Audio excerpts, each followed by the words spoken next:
like that song. Who Who knows that song? Yeah, the famous Israeli song. Anyway, so we have a few wines here, so I'll just tell you real quick about them. The first one is from a place called Har Bracha. Har Bracha is a little town in the northern part of Shomron. It's next to Har Grizim. So we have Parshas Kitavo coming up. So everything's connected. By the way, just to let you guys know, the whole premise of our business, our marketing, everything's connected to Jewish history, Torah, Tanakh, contemporary history, ancient history, and we're the only ones that are doing this because Israel has a story to tell via the wines. You know, as excellent as the French wines and Spanish wines and Italian wines are, and they've been doing these things for a while, I don't think anybody really cares about these chateaus and all these places. I hate to say it, but we have a great story and we have not been telling it, and it's a great thing to tell it via the wines, especially since we're basically living in prophecy. We're living in Nevuah. The fact that our vineyards came back, the fact that all these things are happening, and it's part of a bigger process. So that's Har Bracha. The next one is, we have a wine called Shiloh, from Shiloh. As you guys know, Shiloh was the capital of Israel for 369 years. Again, a story that the world does not know. You know, they think, oh, we came here and we conquered Jerusalem, and Jerusalem's like this international city with Muslims and Christians and Jews. But before that, for about almost 400 years, we had a place where our Mishkan was, our tabernacle, and we were there, and there was prophecy, and there was the Shekhinah, and it's a whole story that's not told. Next wine we have is a wine called Va'ot. Va'ot is, I think the name of the place is Givat Harel. It's next to Shiloh. It's in the Shiloh Hills.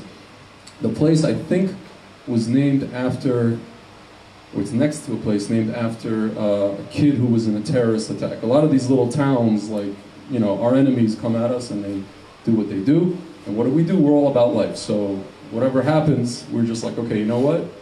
We're going to start building here, and we're going to name the town after the person who left us Al Kiddush Hashem. So, and actually this wine, the winemaker of this winery, his name is Shivi Drori, he recently uncovered indigenous grapes. He actually didn't uncover them. There was Bedouins who found them, and they came to him, and they just gave him like these leftovers of these grapes that are not, you can't do anything with them. And they took these leftovers, they brought them to a lab in Ariel University, and they extracted somehow, I don't know how, 50 to 80% of DNA, and now we have our indigenous grapes for the first time in like thousands of years. Where's the Yeket? This is in the Shiloh Hill, like Givat Harel? Harel, yeah. My niece lives there. Okay. Yeah, Do they have a Yeket there? It's yeah. This is this. And the last one, certainly not least, is a winery called Tura. Tura is a really cool winery. It's a couple, Erez and Bered Ben Sadon, and they started this winery like 15 years ago. Like many of these wineries, like started 15 years ago, like making 1,000 bottles, 2,000 bottles, like shoestring budget. And now they're the winery that the president of Israel takes like the UN people from the UN, dignitaries from the EU, and they take them to Tura winery. This is like one of the flagship in the Shomron, that when they take them to wineries, this is where they take them. So that's pretty much it. And enjoy the wines. We're gonna, some of these are, actually 3 of these are blends. Tzvi? Yeah. Are they non-Mevushal? They're all not Mevushal, just so you guys know. I think one of them might, no, I think, yeah, they're all not Mevushal. They produce Mevushal, but all these happen to be not Mevushal. The cool thing about Israel is that unlike Spain, France, and Italy, we do blends. I mean, they also do blends, but we do blends, we do whatever we want. We don't have any rules.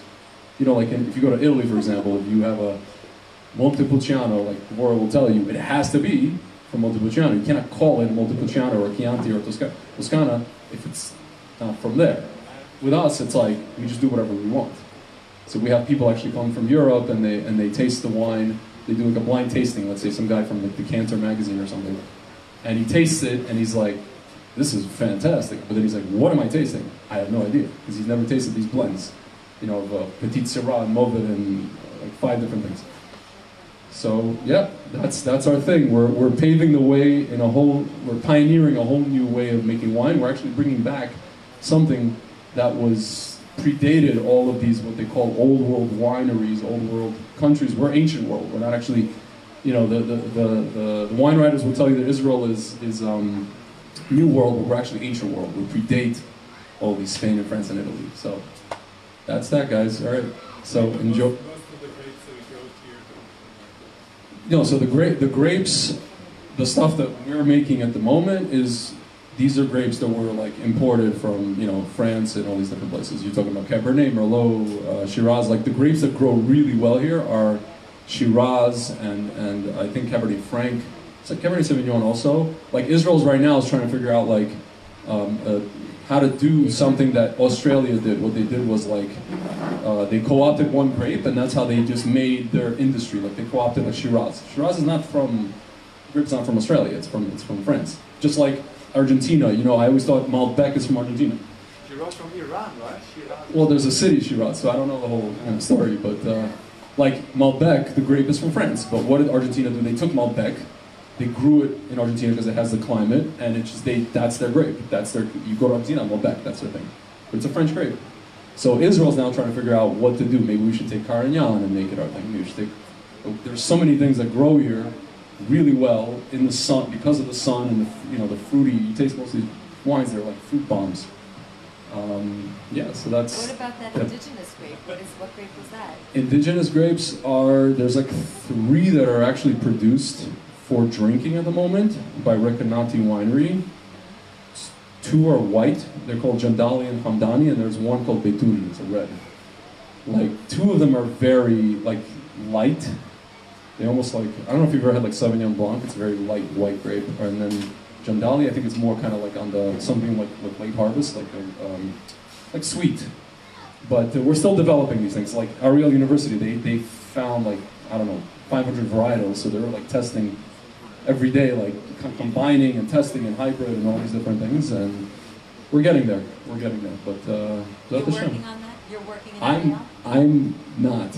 I know the people that are doing it, and whatever. I'm actually trying to help somebody who's interested in a winemaker, interested in growing and making these wines himself. But I'm not a scientist. I'm just. What do? You Marketing, consulting. Yeah, we actually also imported a few wineries to the States, and we'll see if we continue. You live in And he's Shomron? single and good looking. Here's one. All right, guys. So we're gonna get to the drinking part instead of the me blabbing part, and what's up? Yeah. Wine and pasta, and you know, we're pairing. I mean, you guys can pair. I don't know about this pairing food and wine thing. All right, guys. Thanks. So basically, people are going to come in, or you're going to serve them, or whatever. As they come and take food, yeah. sit down and eat for a little bit. You want, my friend Nachliel is going to say a couple words about Tuba, I guess. So I know. So basically, what's happening now is you can come and have some of the wine. The pasta's out, the food's out. So make sure that you load your plates. And after we are a little more weighed down, we shall enlighten ourselves with a few words about Tu B'Av after we eat a little bit, right before the music, the concert music. So that's kind of the plan. So ladies and gentlemen, please dig in and come and have some wine of Eretz Yisrael.